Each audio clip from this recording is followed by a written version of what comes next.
Hey up everybody and welcome back.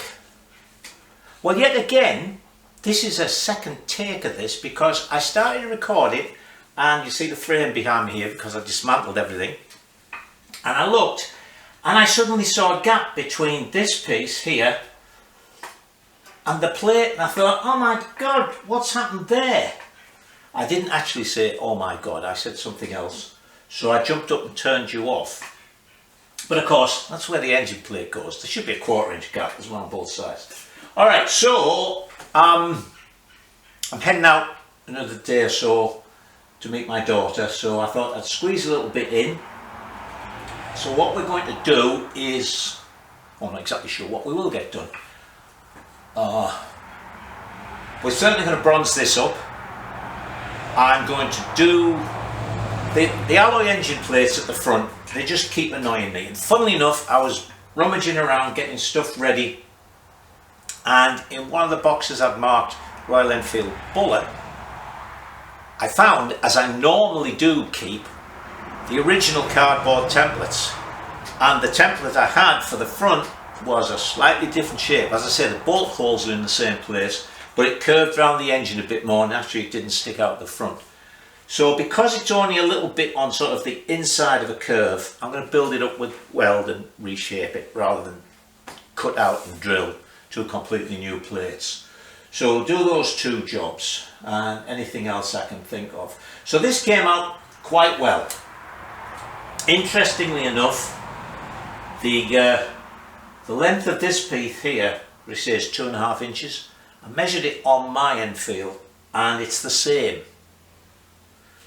So they brought these tubes out about the same distance as I did from the engine plate.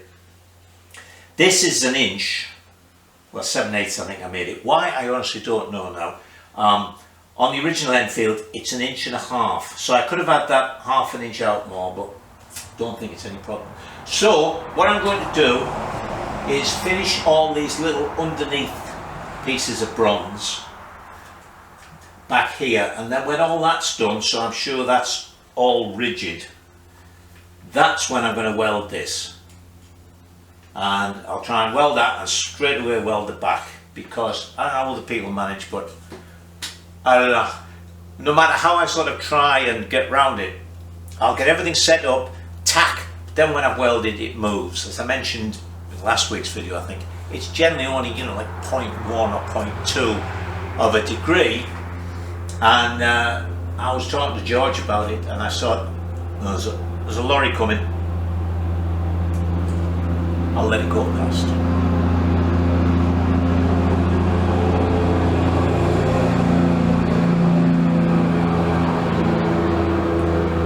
As I mentioned to George, if I was probably just using a spirit level, as I would have up till a short while ago when I bought the digital thing, I probably wouldn't even notice it. But you know, and of course the digital thing might not be, it's supposed to be that accurate, but hey, it might be 0.1 or 0.2 of a degree out, so it could be perfect. It maybe hasn't moved at all, who knows. Anyway, I'm waffling again. So bronze this, bronze all this front piece, get it all finished, weld that up, and then I have ordered tyres. Struck me I should have already ordered them, but I've ordered tyres. When they come, we'll build the wheels up. I've taken the jig down off the table there. We'll stand it on its wheels proper. Probably going to start building the engine up, at least get the crank in. I've decided, thank you, I had a lot of comments about the crankshaft. So I've decided that yes, I really like the engine the way it is. I don't want it to be a bit revvier.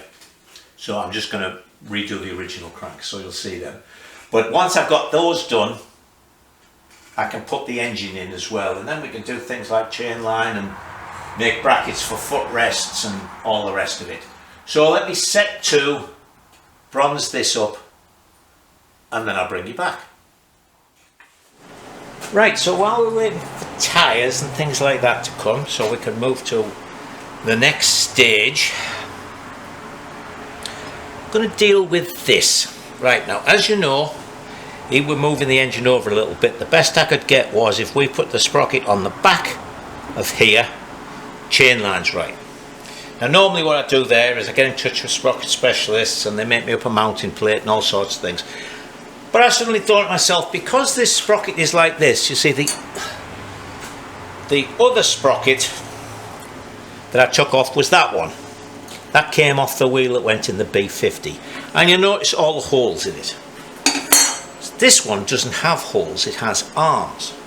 So I thought to myself, right, what I'll do is I'll turn these teeth off and we'll drill it there for mounting the sprocket on the back. Because don't forget, it's going to be a big sprocket, it's going to be out here somewhere.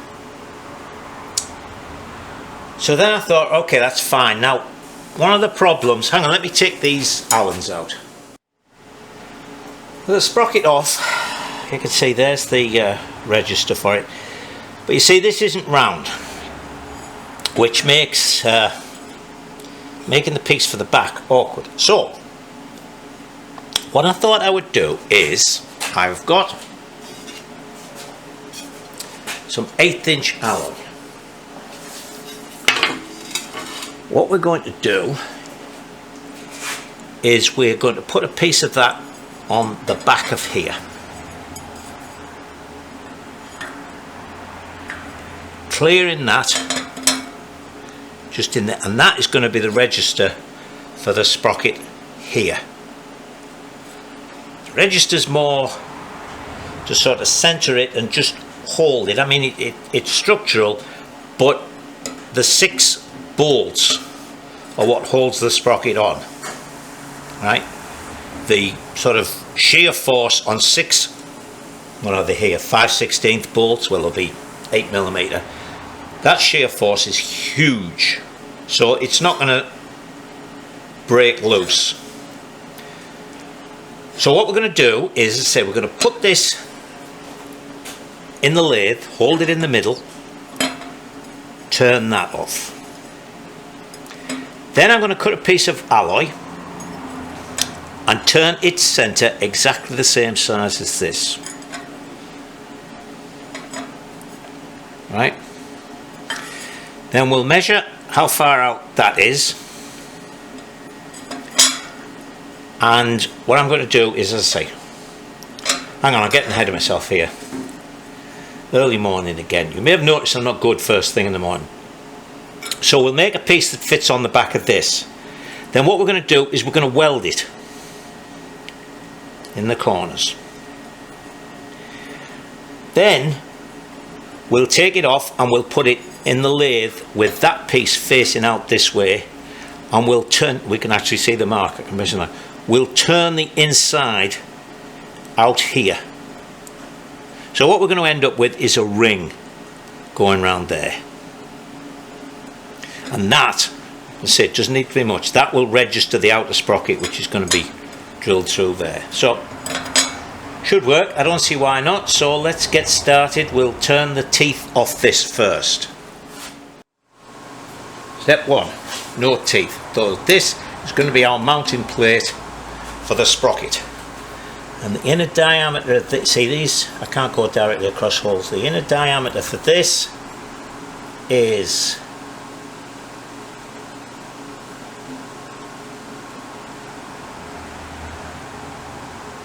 3 3/4, and then this is another 3/4 outside of that, so that's 4.5 inches. So our ring that's going to go on there is going to have an ID of 4.5 inches and then an OD of say 5 inches. Yeah, that would be nice. Right, so next stage, I marked out a disc, cut it on the bandsaw. I did a pretty good job of getting to the line because the centre goes exactly to where the centre I'd made for my compasses. So you'll see 2 lines, well actually you see a bunch of lines because I didn't move it far enough onto the sheet. But the main 2 lines, I don't know if you can see them, there's one just here and there's one here. That one is the same size as the centre hole in the sprocket. So what we're going to do is we're going to open it out to there, and then I've turned the jaws round to do this. Then we'll turn the jaws round again and we'll grip them both from the centre. That will centre this exactly on that centre of the sprocket. Then, where is it? I can't fit it in here, but then when those two are together exactly, I can weld this in there. Go around, weld it. Then we'll turn it round yet again, so this is on the back, and then I can open this out to the hole out here, and that will be the little rim that the new sprocket's going to sit on.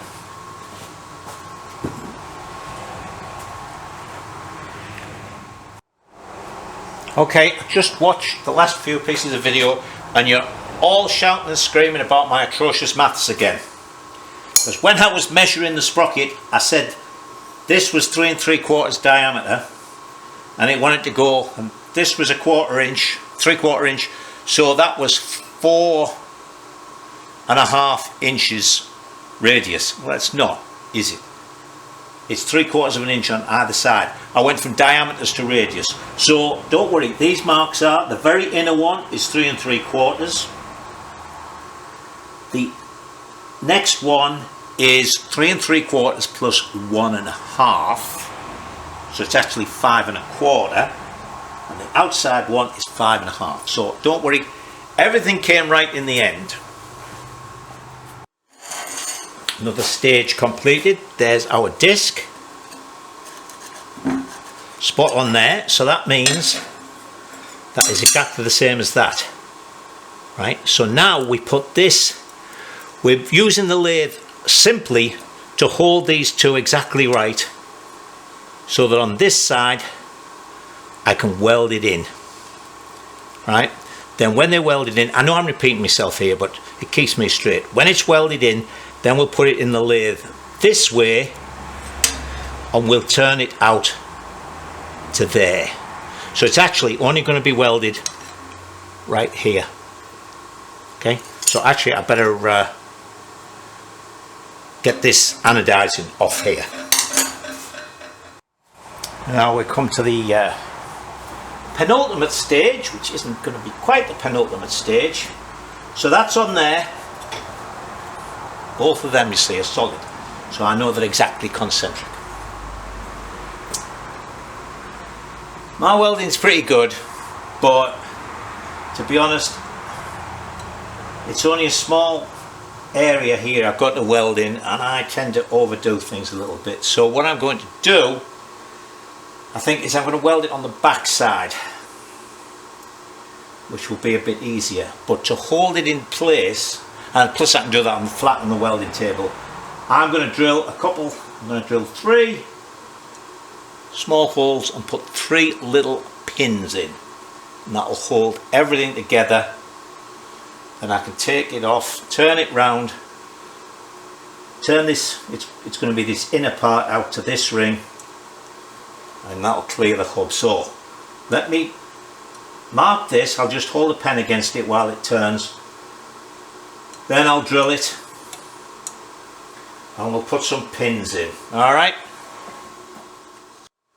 I had a little rummage around and I found a box of stainless steel countersunk number 6 32 thread bolts. So I've put 3 in for now. That's perfect. So I think what I'll do is I'll just do them, and again, that many, I think there's 9. The strength of them will be fine for a register. So now let me take this out, turn it around. Here we come to the last stage. I've turned the jaws around yet again, and I've got to turn them around when I'm finished. So what I'm going to do is, you see I've marked where I want to go to. We're going to come out,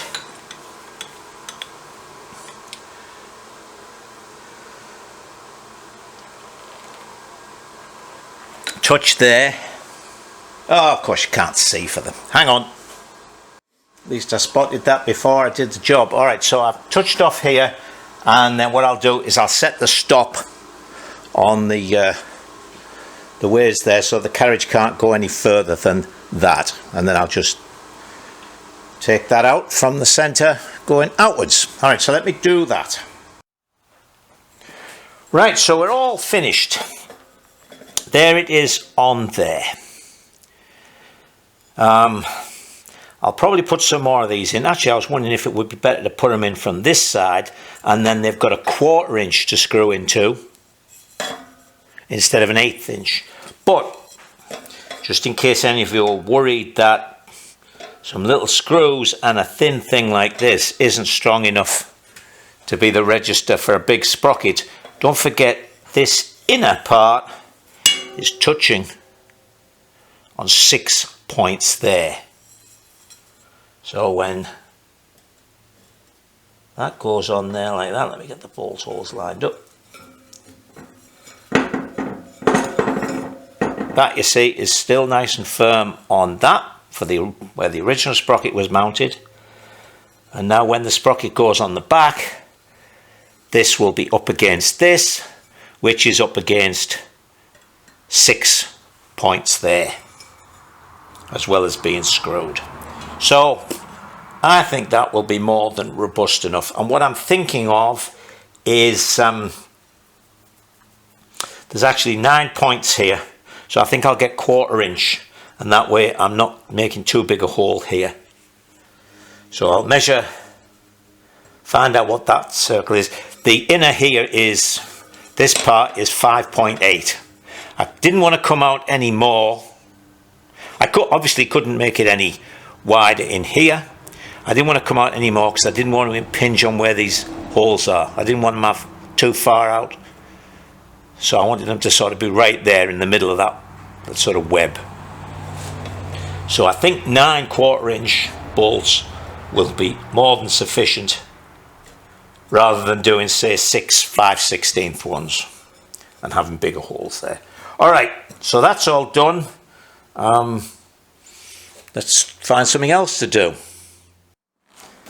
Right, another little job I've just got done is I built up the insides of these. So now it just looks better. As I say, it was annoying me, that big gap there. So I've done them. Right, next thing. Right, another little job done. A slight change. You remember I put the flat piece in there? Well, this is the inside the gearbox. I really was short of space here, so what I've done is the flat piece is going at the back, and that's a 1/4 inch Allen. It's threaded in, but it's also tacked on the back because it's got to be smooth on the back to get the swinging arm in. And I put a little detent, if you like, detent, I suppose I should say. So that goes in there. Now I tighten the nut up on the other side. Right, so I've spotted a couple of little bits of bronze I need to do. So let me do those. And then that's the frame all bronzed up, welded up and everything to where it should be for now. Right, well, tyres just arrived. IRC tube type. I've been using these for a number of years and I really like them. But it must be said that as long as they're round and black, they're alright. I'm afraid I'm not one of these riders who can say, oh yes, this tyre's got softer tread, or this one's got more flexible walls and things. I notice them when they're wearing out and I'm starting to lose grip, but other than that, but having said that, these have worked really well for me, so there you go. IRC, do you want to send me a couple of 100 pairs of tyres? So let me do my least favourite job in motorcycling and see about getting these on the wheels. Well then, that's that done. Actually, it wasn't too bad. In fact, the front one just about fell on the rim. The back one went on easily enough as well. So we've got wheels, we've got our frame done, got forks, got swinging arm. Oh, done another little job on the swinging arm. I realised I hadn't put the adjust the things in for these. So I just drilled them and tapped them, and I put a 1/4 inch Allen bolt in. I'll do a longish. I've got to saw them off the back, and so they'll work for that. Yeah, all right. So that's that done on that. I think we should start in the engine, but I want to have a look. And the RockShox haven't come yet, but I want to have a look what it looks like with wheels in the frame. Right, well, that's starting to look something like. I've just put the sort of test strut in, so it didn't all collapse in a heap.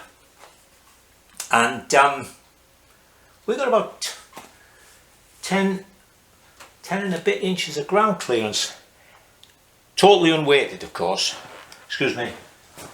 But at present, you see, I'm reading to, because the engine's just slightly below that. That's 11.5, so I've got 11 inches there. But the tyres have still got the pressure in to get them up on the bead. So they're about 1/2, 3/4 of an inch more than they would be normally standing. So that still gives me over 10 inches. With the engine and bits like that, 9.5, something like that. Excuse me again. Just talk amongst yourselves for a minute while I measure what the ground clearance is on a standard Enfield. Well, funnily enough, this is reading 10 inches, so it's about the same, which is good, because that means the centre of gravity is going to be about where it is on the standard Enfield. Wow. Alright, so as I say, RockShox are on their way, so I would think, as I say, I'm filming this bit just before I head off to meet my son and daughter.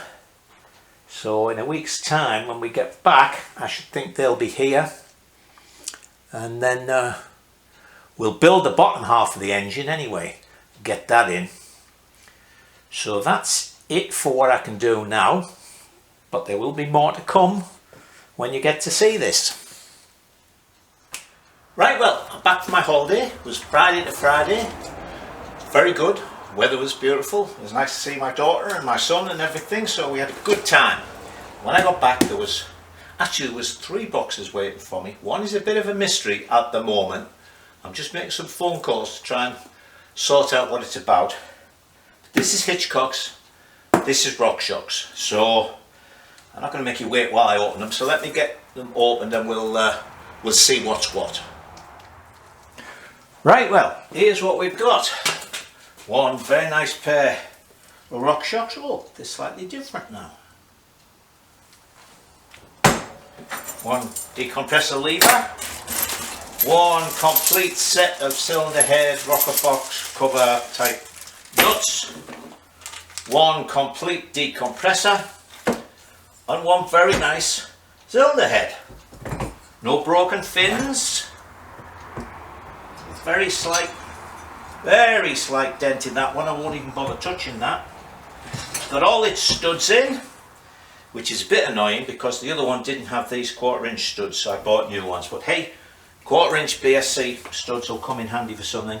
It's got valves in it, but I've got new valves and springs and everything. Other than that, it all looks pretty good. Right, so let's put these RockShox on, see how that looks, and then we'll have to call that it for the week. There we go. And put this one on, and then when I put that one on, it went straight on. Stop making noises, telephone. So that means that I got all this right, because it's a bit off-putting when you put one on and you suddenly find you've got to compress one or pull it up to get the other one on. So we've kept everything right. just check the fork angle. You know, I mean, it's standing unweighted, and it's reading 23.9.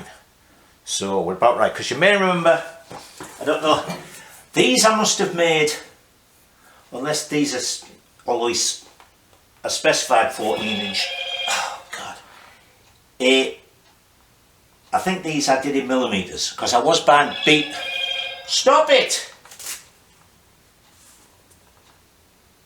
I don't know what it's doing. It's got plenty of electricity in it. Anyway, as I was saying, when I made these, I was using beta shocks. Beta, however you like to pronounce them. So they were 340, 360, 400 millimetres. So there they go. Anyway, so they look nice. It's given us 11 inches there. So when we take off the inch and a bit that the weight seems to put on, we're going to be about 9.5, 10 inches of ground clearance, which is fine, because as I say, I didn't want it any higher. Hang on a second, let's see what our seat height is going to be.